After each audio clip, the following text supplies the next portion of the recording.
30 years ago, when Kazakhstan, as the last remaining Soviet republic, declared independence and effectively ended the Union, the hope was high that the new republic would embrace democracy and build an effective statehood.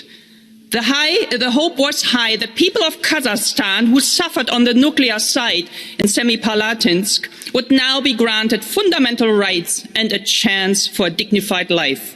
All these hopes were crushed by 30 years of Nazarbayev's dictatorship. Not a single fair election was held under his rule.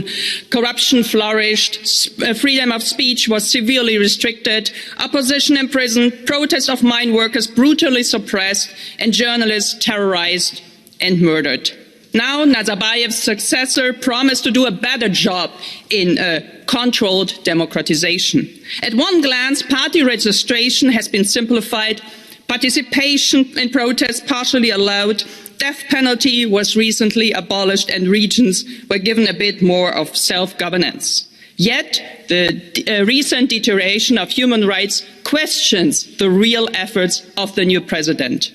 The key OSCE recommendations were ignored during the last parliamentary elections. Censorship was tightened and internet surveillance reached dystopian level. Hundreds of peaceful protesters were illegally detained. The practice of harassing, assaulting and arresting of journalists was continued.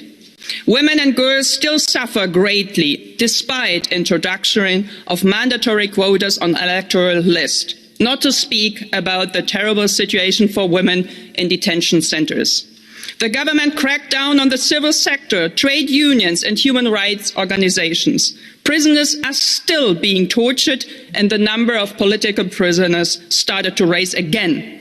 The EU is based on the respect of fundamental rights and principles. Therefore, the economic cooperation with Kazakhstan, which has a huge potential, can only be advanced on condition of respecting our fundamental values. Human rights are not for sale. Thank you.